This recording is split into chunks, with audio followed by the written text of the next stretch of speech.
"Stop. Don't let her in. She doesn't belong here," the security guard said as the iron gates of the Whitmore estate slowly opened under the gray morning sky, and a small figure in a faded blue coat stood still on the wet stone path, refusing to move away, as if she had already decided this place would answer her questions before anyone even spoke her name. Her name was Ava Johnson, 8 years old, with tightly braided hair and a quiet stare that did not match her age, and beyond those gates stood Ethan Whitmore, a white billionaire known across New York for building companies that reshaped entire industries. A man who rarely looked twice at anything that did not belong to his world of glass offices and silent boardrooms. But today something interrupted that certainty, because Ava was not running. She was waiting, holding a small weathered object in her hands, a silver bracelet with faint engraving worn smooth by time. Ethan stepped out onto the marble steps of his estate, adjusting his cuff as if the world still obeyed his schedule.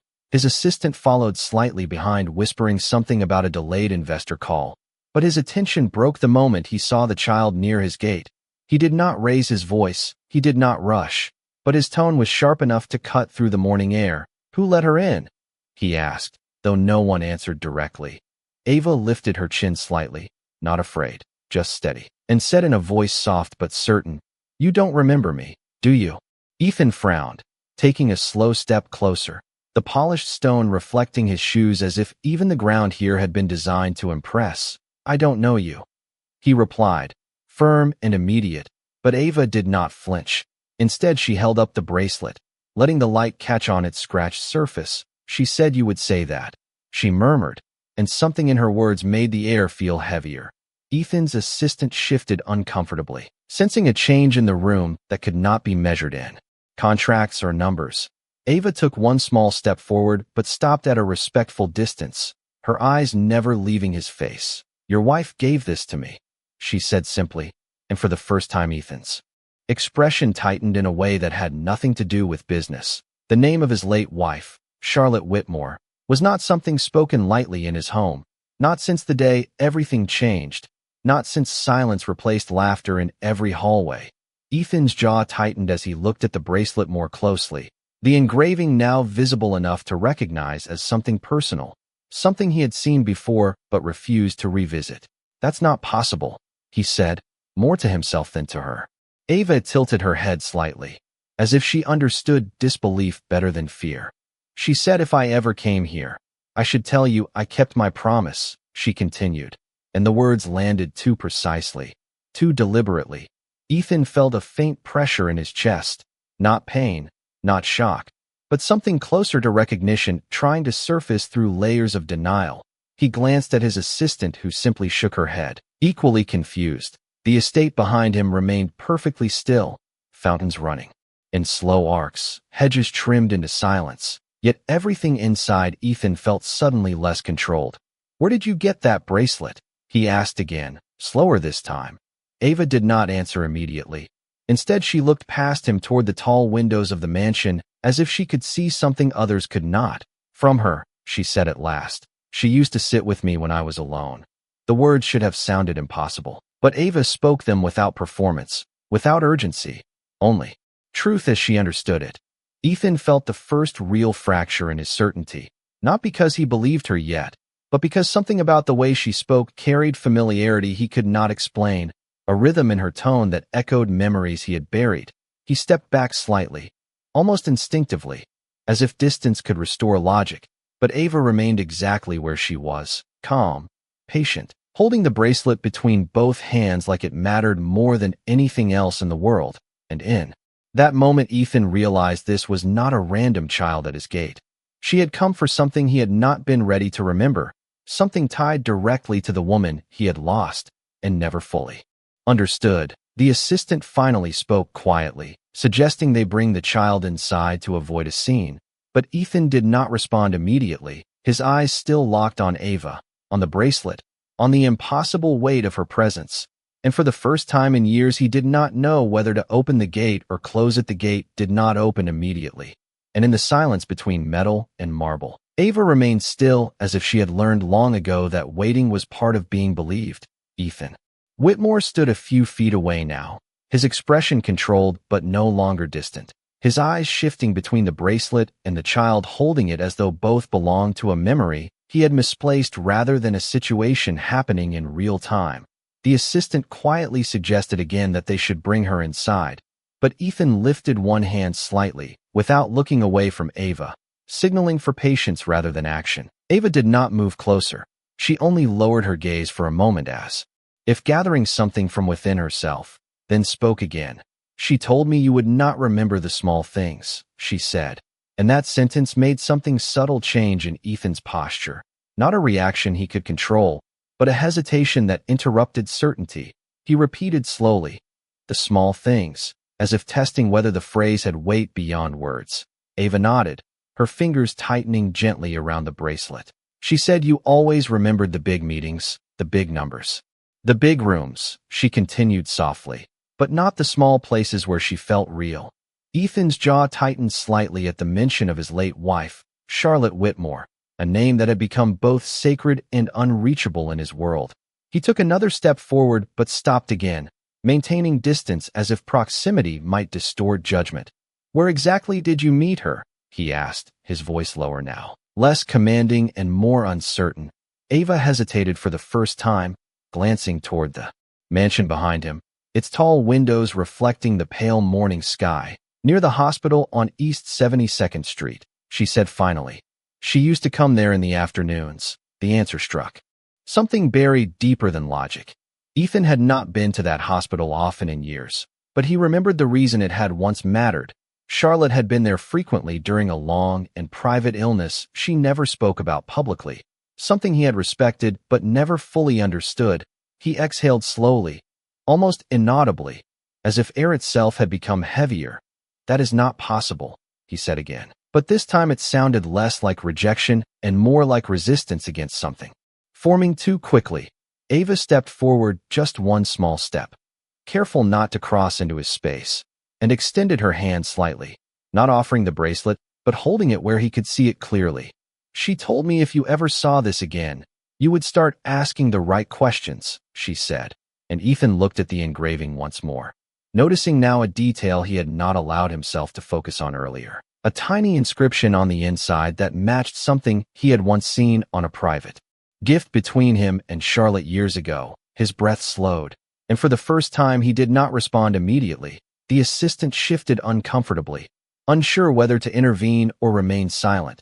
But Ethan raised his hand again, signaling silence without breaking eye contact with Ava. The world behind him, the estate, the schedules, the expectations, all seemed to fade slightly as attention narrowed to a single point of contradiction he could not yet resolve. "Why would she give you something so personal?" he asked at last, not accusing, only searching. Ava lowered her eyes briefly, and when she spoke again her voice softened. "Because I was there when she thought no one else was listening." The sentence landed differently, not as a claim but as a truth she had carried too long to say casually. Ethan felt a shift inside his memory. Not a full image, but fragments, hospital corridors, quiet afternoons, Charlotte speaking to someone he had not noticed at the time, a feeling he had dismissed as coincidence now returning with uncomfortable clarity. He stepped back slightly again, pressing a hand briefly to the edge of the stone railing as if grounding himself. Ava remained calm, not pressing forward, not seeking approval, only waiting. And in that waiting Ethan realized the situation was no longer about whether he believed her immediately, but about why the memory she described felt so difficult to dismiss completely. The assistant finally spoke again, more gently this time, suggesting Ava might be brought inside to warm up and continue the conversation somewhere more appropriate. Ethan did not answer right away, his eyes still fixed on the bracelet, then briefly on Ava's face, searching for anything artificial and finding only consistency. And after a long pause, he gave a single quiet instruction, not to the assistant, but to the guard at the gate. "Let her in." And as the iron gates slowly began to open, Ava did not smile or rush forward. She simply lowered her hand and walked toward the estate with steady steps, while Ethan Whitmore stood still, watching her enter as if he had just allowed a question into his life that he was no longer sure he could answer. The interior of the Whitmore estate felt quieter than before, not because anything had changed physically, but but because Ava's presence altered the way the space was experienced, as if the air itself had adjusted to something unfamiliar yet deliberate. Ethan Whitmore walked slightly ahead now, no longer at a distance, but not yet close enough to suggest trust. His footsteps echoing softly on polished stone as he guided Ava through a corridor lined with tall, framed photographs of family moments that no longer felt complete. Ava followed without hesitation, her small steps steady, her eyes occasionally shifting toward the portraits, but never lingering too long. As if she understood this place held memories that did not include her, the assistant walked behind them quietly, maintaining a respectful distance while occasionally glancing at Ethan for direction. But Ethan remained focused forward until they reached a sitting room where natural light poured through wide windows overlooking a perfectly maintained garden. He stopped there and finally turned slightly toward Ava, gesturing for her to sit, but she remained standing for a moment, looking around the room as if confirming something she already knew. Then she slowly sat on the edge of a large cream-colored sofa without removing her hands from the bracelet. Ethan observed her carefully, his expression controlled but no longer detached. "Start from the beginning," he said, his voice calm but firm. Ava nodded once, as if she had been waiting for that exact instruction, and looked down at the bracelet before speaking. "She first saw me outside the children's hospital," she began, and the mention of that place made Ethan's attention sharpened slightly. Not interrupting but clearly listening more closely now, Ava continued. "I was sitting on the steps because I was waiting for my aunt, but she was late." Her voice remained steady, without dramatization, only facts as she remembered them. "Most people walked past me, but your wife did not." At the mention of Charlotte again, Ethan's gaze briefly shifted toward the window as if grounding himself in something familiar. Ava looked up briefly to make sure he was still listening, then continued. "She came back the next day, and the day after that," she said. "She said she was volunteering, but she never wore anything that looked like a uniform." Ethan's assistant exchanged a quick glance with him, but he did not react outwardly.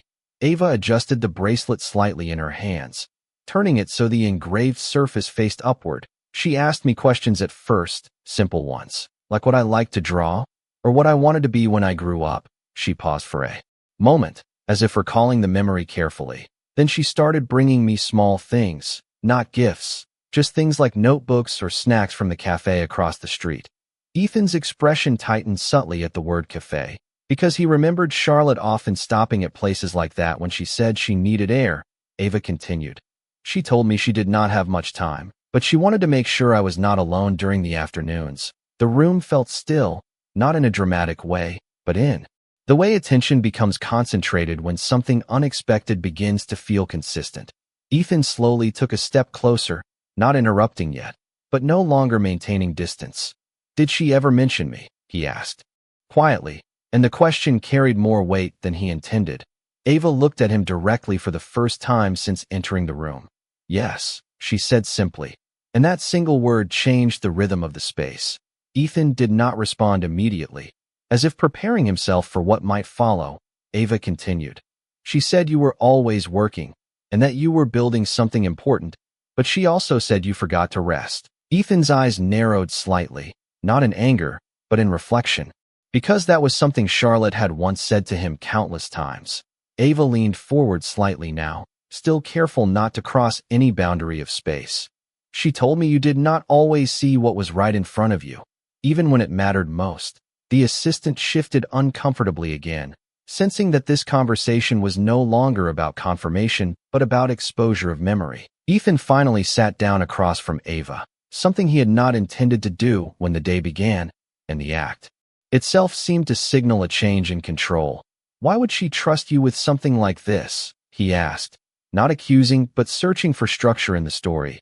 Ava looked down at the bracelet again before answering. "Because she said I reminded her of someone she used to know before everything became too complicated."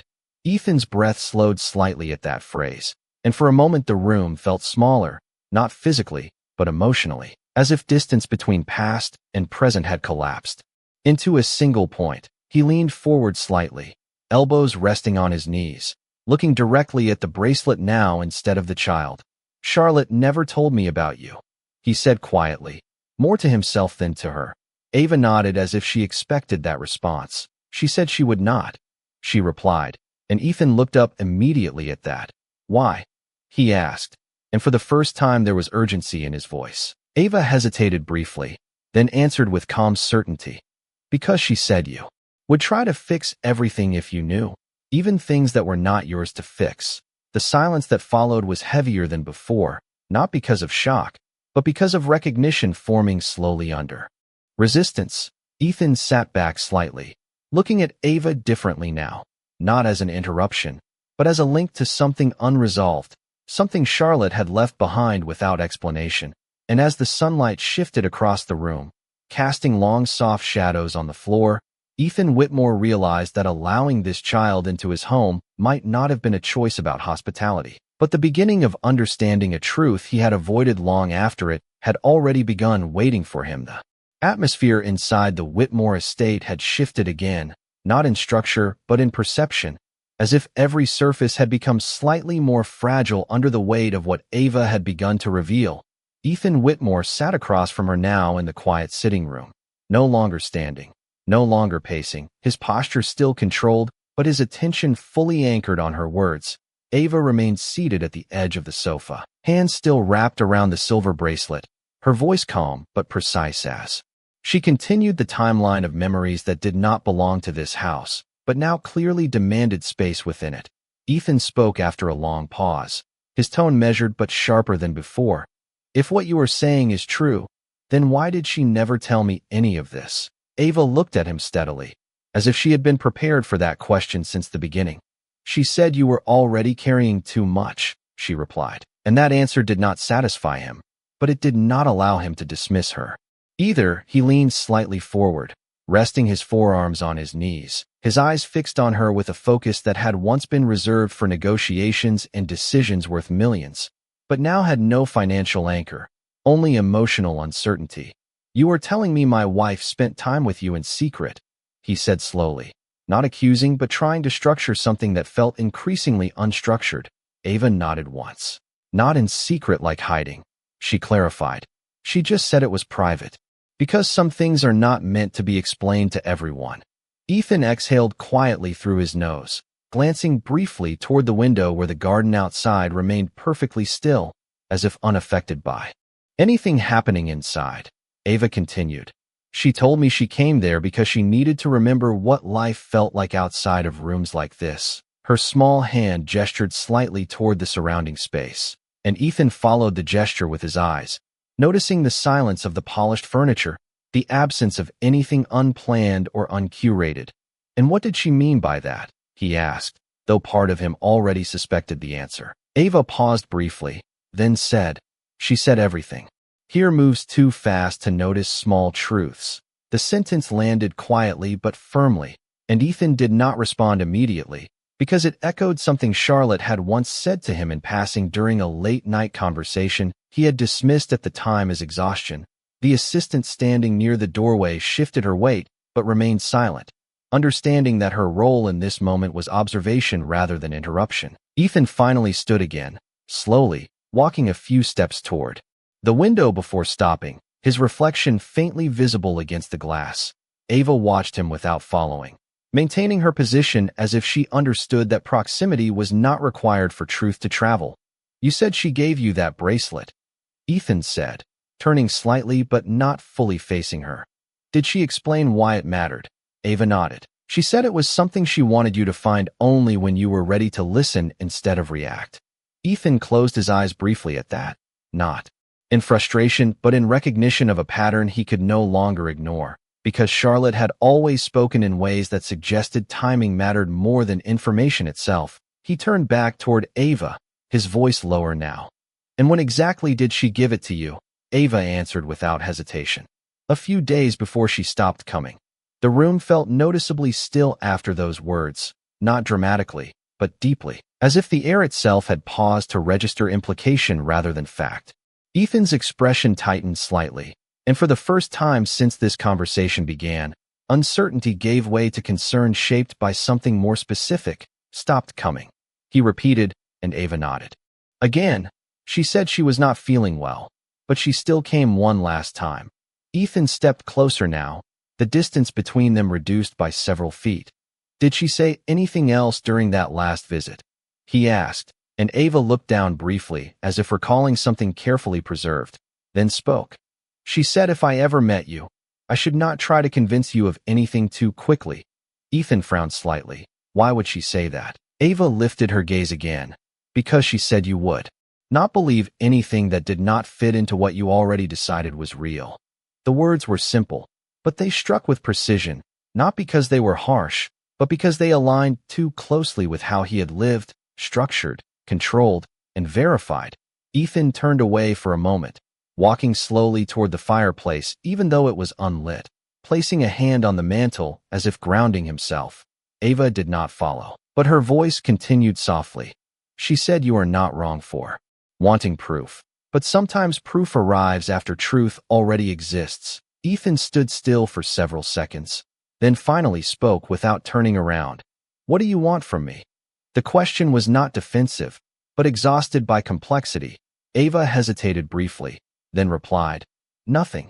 And that answer seemed to unsettle him more than any demand could have, because it removed transaction from the equation entirely. He turned back toward her slowly, studying her again, this time with less resistance and more attempt to understand. Then why are you here? He asked, and Ava looked at the bracelet one more time before answering. Because she said you would not understand until you saw it through my eyes. And in that moment, Ethan Whitmore realized that what had entered his home was not simply a child carrying a message, but a fragment of a life he had never fully been allowed to see, now returning not to accuse, but to reveal the silence inside the Whitmore estate had shifted into something heavier, not loud, not chaotic, but layered with meaning that no one in the room could fully set aside. Ethan Whitmore stood near the fireplace with his back partially turned, his hand resting on the cold marble mantel as if it could stabilize thoughts that refused to settle into order. Ava Johnson remained seated on the cream sofa, where she had been since entering, her small hands still holding the silver bracelet, her posture calm but attentive, like someone who understood that truth did not need to be rushed to exist. The assistant had stepped farther back now, almost blending into the edge of the room, sensing that what was unfolding no longer belonged to routine explanation or simple verification. Ethan finally broke the silence without turning around, his voice steady but lower than before. If everything you are saying is true, then there is something I am not seeing. Ava looked up at him, not immediately responding, as if giving space for him to complete the thought himself. But when he did not continue, she spoke gently. She said you would reach that point eventually. Ethan turned slightly at that, his expression tightening with restrained emotion rather than anger. Reach what point? He asked, and Ava answered with quiet certainty. The point where you stop trying to decide if it is real and start asking what it means. The words lingered in the air longer than expected, and Ethan slowly turned fully toward her now, no longer dividing his attention between space and person. You keep speaking as if she prepared you for this moment, he said, and Ava nodded once. She did. She replied simply, as if that explanation required no further defense. Ethan exhaled slowly, walking away from the fireplace toward the center of the room, his steps measured but no longer distant. Then tell me something I can verify, he said, not as a challenge, but as a necessity shaped by years of structured thinking. Ava paused, then adjusted the bracelet slightly before speaking. She used to come on Thursdays after 3 in the afternoon, she said. She would bring a small notebook with a blue cover, and she would sit on the bench near the east entrance because it was quieter there. Ethan stopped walking for a moment, his eyes narrowing slightly as memory attempted to align with detail, because Charlotte had indeed kept a blue notebook during that period, something he had seen but never questioned deeply. Ava continued. She always checked her watch before leaving because she said she did not want anyone to notice she was gone too long. Ethan's gaze dropped briefly, not at Ava, but at the floor as if recalibrating internal assumptions. And what did she tell you about me during those visits? He asked, and Ava hesitated just slightly before answering. She said you were not a bad person, just someone who forgot how to pause. Ethan let out a faint breath that almost resembled a quiet laugh, but carried no humor, only recognition. He moved closer now, stopping a few feet away from the sofa, lowering himself slightly as if to reduce the distance between their perspectives. People do not usually describe my wife as someone who kept secrets, he said carefully. Ava looked at him directly. She did not call them secrets, she corrected softly. She called them things you were not ready to carry yet. Ethan remained still for a moment, absorbing that distinction, then straightened again, his attention shifting briefly toward the bracelet in Ava's hands. Why is this so important to her message? He asked, and Ava held it up slightly again, allowing the light from the window to reflect off its worn surface. Because she said this was the only thing you would recognize without explanation, she replied. She said everything else would sound like a story until you saw this. Ethan's eyes fixed on the bracelet more intently now, and for the first time he did not speak immediately. The room felt quieter in a different way, not empty, but focused, as if every object had been repositioned by context rather than movement. The assistant shifted subtly again, but remained silent. Ethan finally stepped forward and sat down in the chair opposite Ava, placing himself at her level, his voice now more controlled but less guarded. If my wife truly gave you that, then there is something she wanted me to understand after she was gone, he said. Ava nodded slightly. Yes, she answered, and Ethan leaned forward, resting his elbows lightly on his knees. Then why not tell me directly while she was alive? He asked, and Ava's response came after a brief pause. She said you would not hear it then because you were still trying to fix everything in real time. Ethan looked down for a moment, absorbing that idea without resistance, because it aligned too closely with patterns he could not deny: long work hours, constant problem solving, an inability to step away from resolution. Ava continued softly. She said some truths only make sense when you are no longer trying to change them. Ethan lifted his gaze again, studying her with a different kind of attention now, less analytical, more reflective. And you, he said slowly, what are you supposed to be in all of this? Ava did not hesitate. She said, I am only someone who remembers what she asked me to remember.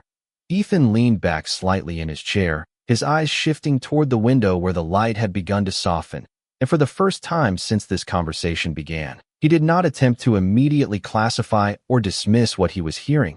Instead, he sat in silence long enough for uncertainty to become something he could no longer ignore. Because whatever Ava was carrying into his home was not just information, but a version of Charlotte Whitmore's life he had never been allowed to see, now standing quietly in front of him, waiting for him to finally understand that some truths do not arrive to be proven, but to be accepted. The room had shifted into a deeper stillness, the kind that follows understanding when it has not yet fully formed into acceptance. Ethan Whitmore remained seated across from Ava Johnson, his posture now less defensive and more measured, as if every word he had heard so far was being carefully rearranged in his mind instead of rejected. Ava still held the silver bracelet, but her grip had loosened slightly, no longer as if she were protecting it, but as if she were simply keeping it close to something that mattered beyond explanation. Ethan finally spoke after a long pause, his voice lower and more deliberate than before. If my wife truly shared parts of her life with you, there has to be a reason beyond what you have told me. Ava looked at him quietly, not rushing to respond, and for the first time there was a subtle change in her expression, not uncertainty, but the sense that she was deciding how much to reveal next. She glanced briefly toward the window, then back to him. She said you would eventually ask that question, she replied, and Ethan exhaled slowly, as if the predictability of that answer made it more difficult to dismiss. He leaned forward slightly, resting his hands together. Then what else did she say? He asked, and the air in the room felt narrower with that question. Ava adjusted her position on the sofa, still calm, still controlled. She said there was something you never forgave yourself for, she said gently, and Ethan's expression tightened almost imperceptibly, not in anger, but in recognition that something private had been touched without force. He did not respond immediately, and Ava continued. She said it was not something anyone else could fix for you, not even her. Ethan looked down briefly, breaking eye contact for the first time since the conversation began, and when he spoke again his voice carried a quieter weight. That is not something a child should be repeating. Ava nodded slightly, not defensive, only steady. She said that too, she replied. But she also said I would understand it differently when I saw your face. Ethan lifted his gaze again, studying her more carefully now, as if trying to separate coincidence from intention. And what exactly am I supposed to understand? He asked, and Ava hesitated for only a moment before answering. That you are not being punished by remembering her. You are being given a chance to see what you missed while she was still here. The words landed in the space between them without urgency, but with undeniable clarity. Ethan leaned back slightly in his chair, his eyes drifting for a moment toward the bracelet again, and then toward the distant hallway, as if the house itself might contain an answer he had never been shown. You speak as if she prepared a message for a future she would not be part of, he said quietly, and Ava nodded. She did. She replied simply, as if it were the most natural thing in the world. Ethan was silent for several seconds, and when he finally stood, it was not abrupt, but slow, deliberate, as if his body was responding to a shift his mind had not fully processed yet. He walked toward the window again, looking out over the estate grounds where everything remained perfectly arranged and unchanged, yet now felt slightly disconnected from certainty. Ava remained seated, watching him without pressure, without expectation, only presence. Ethan spoke without turning around, his voice quieter than before. If what you are saying is true, then there is something she left behind that I was never meant to ignore, Ava answered softly. She said it was never left behind, only delayed until you were ready to look for it. Ethan closed his eyes briefly at that, and for a moment the controlled structure of his world felt less absolute than it had ever been.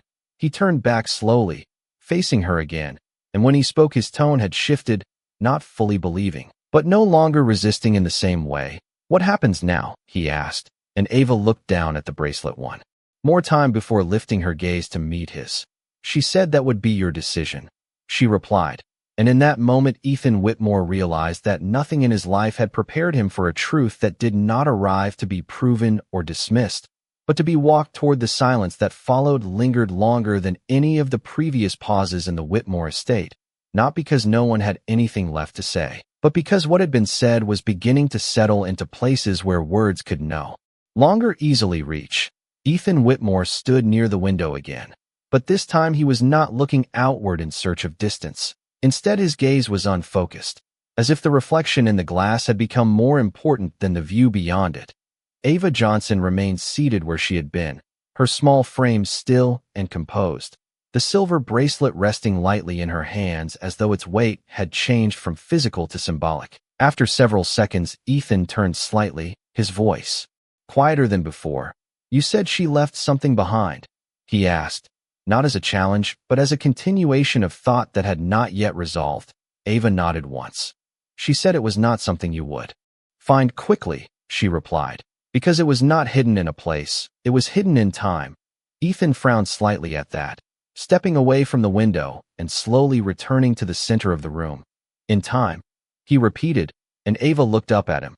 She said you would understand it only when you stopped measuring everything in schedules. Ethan let out a slow breath, his attention narrowing again, not in resistance this time, but in focus. Then tell me what I am supposed to be looking for, he said, and Ava shifted the bracelet gently between her fingers before answering. She said you would start by remembering where you were the last time you ignored something important. The sentence landed quietly, but it carried enough weight to change Ethan's posture almost immediately. He looked away for a moment, not toward Ava, but toward the floor as if searching memory instead of space. The assistant standing near the doorway remained silent, sensing that even small movements could disrupt something fragile forming between understanding and realization. Ethan spoke again, slower now. That is not specific, he said, but there was no real dismissal in his tone, only an attempt to regain structure. Ava responded calmly. She said it would not feel specific at first, and then added, because you were not supposed to recognize it as a memory until it became unavoidable. Ethan looked back at her, and for the first time his expression carried something closer to internal conflict than analysis. He walked a few steps, then stopped again, his hand briefly brushing the back of a chair, as if needing physical reference to remain grounded. You are telling me my wife planned a message that I would only understand after she was gone, he said, and Ava nodded. She said it was the only way you would listen without trying to change it. Ethan remained still for a moment, then slowly sat down again. Not across from her this time, but slightly angled, as if reducing formality to make space for clarity.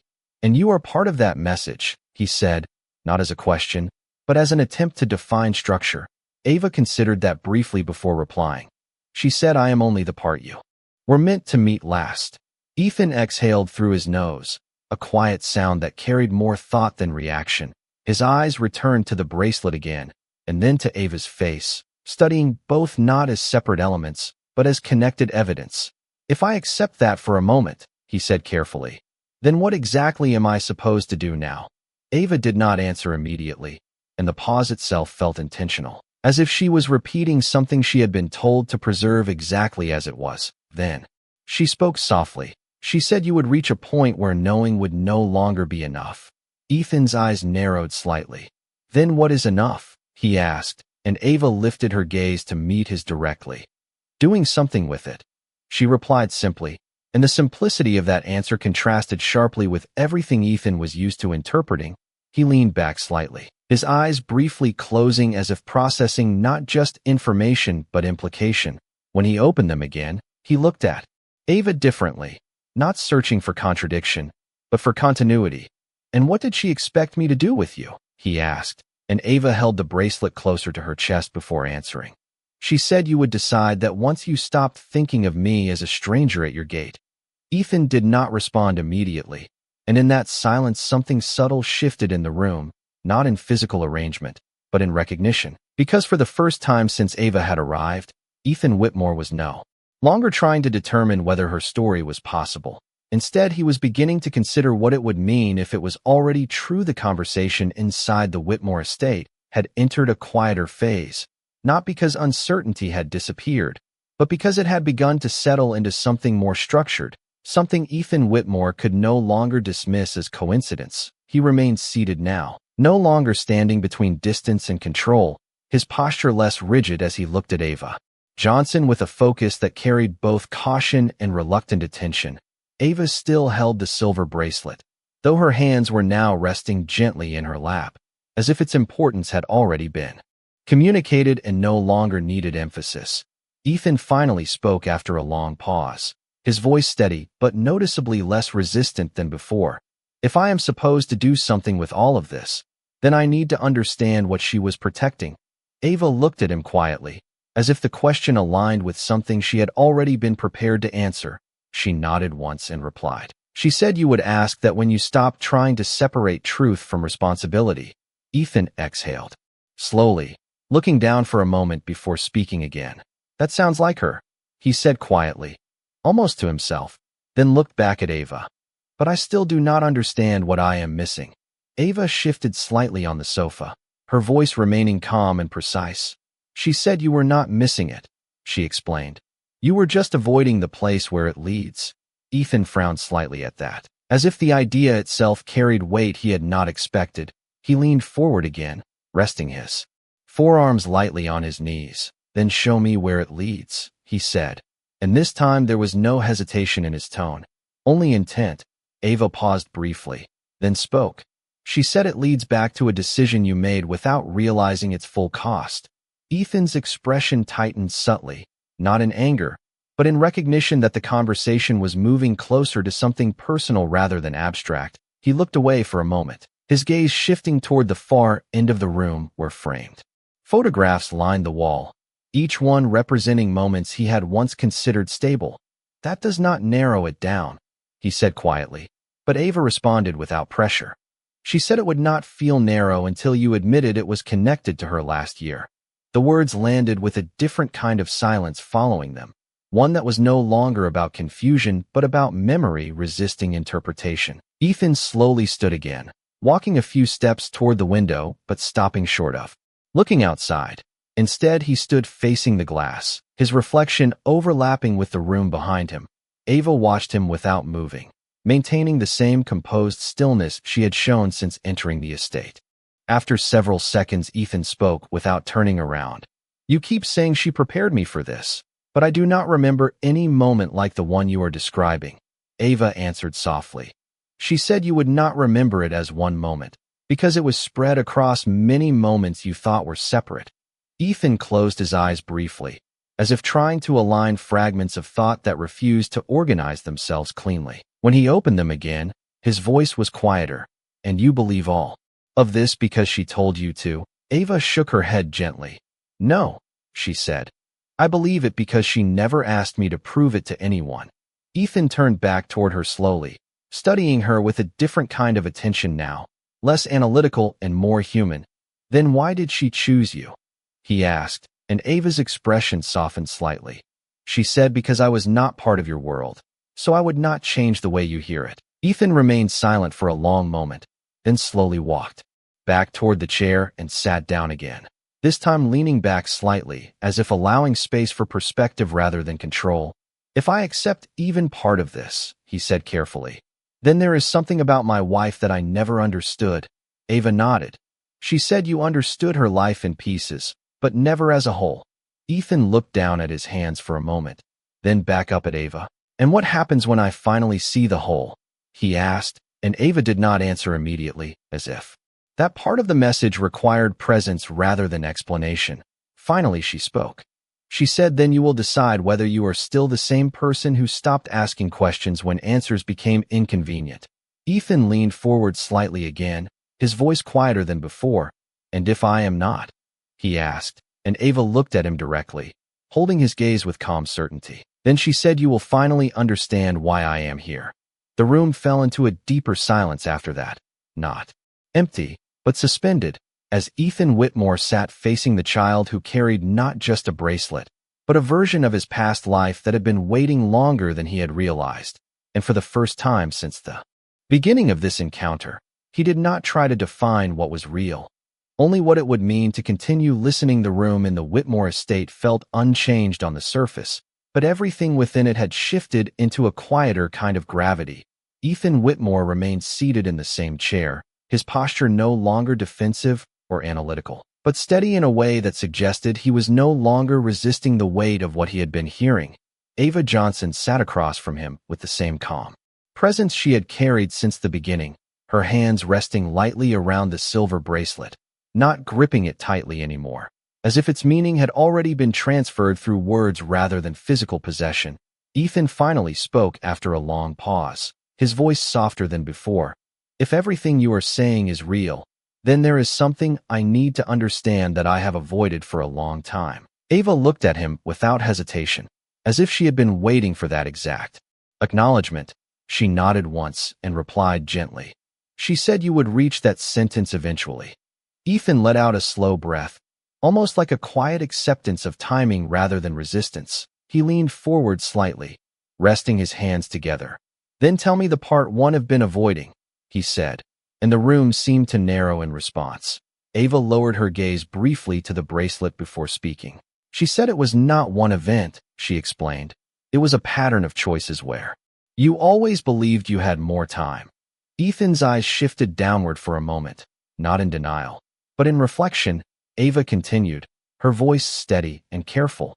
She said you used to say you would deal with everything once things slowed down, but things never slowed down. Ethan closed his eyes briefly at that, as if the phrasing itself carried an uncomfortable familiarity.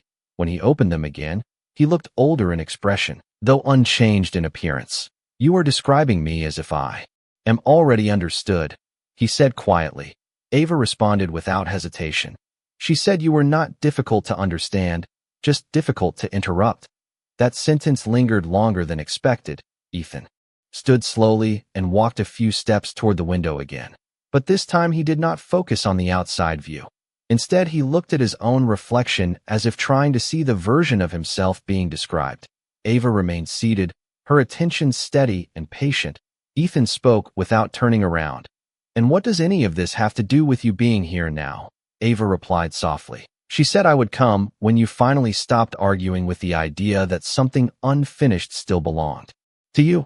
Ethan turned slightly at that, his expression tightening just enough to show internal conflict. Unfinished, he repeated. Ava nodded. She said she did not leave everything completed because she knew you would only look for answers when they could no longer be changed. Ethan walked back slowly toward the chair, lowering himself into it again, this time more deliberately. As if acknowledging that standing no longer provided clarity, he looked at Ava for several seconds before speaking. "You are telling me my wife built a message that required her absence to be understood," Ava answered calmly. "She said presence would have made you solve it instead of feel it." Ethan exhaled through his nose, a quiet sound that carried tension rather than relief. He looked down at his hands again, then back up. "If I accept that, then I have to accept that I did not see something important when she was alive." Ava did not respond immediately, allowing the silence to settle. Then she said, gently, "She said you saw it, but you did not pause long enough to understand it." Ethan's gaze shifted toward the silver bracelet once more, now resting in Ava's lap, its presence no longer mysterious but weighted with implication. "What am I supposed to do with this now?" he asked, not as a demand, but as uncertainty seeking direction. Ava lifted the bracelet slightly, then answered. "She said it was not meant to be kept. It was meant to remind you that there is something you still have not done." Ethan leaned forward slightly again, his voice quieter. "And what is that?" Ava met his eyes directly, her tone unchanged. "She said you would know when you stopped asking for proof and started remembering the promise you avoided." The word promise lingered in the air longer than the rest, and Ethan's expression shifted subtly, not into clarity, but into recognition of something buried beneath years of avoidance. He looked away briefly, toward the empty space of the room, then back to Ava, and for the first time since she had arrived, he did not ask for explanation, only remained silent, as if listening not to her words, but to something within himself beginning to surface.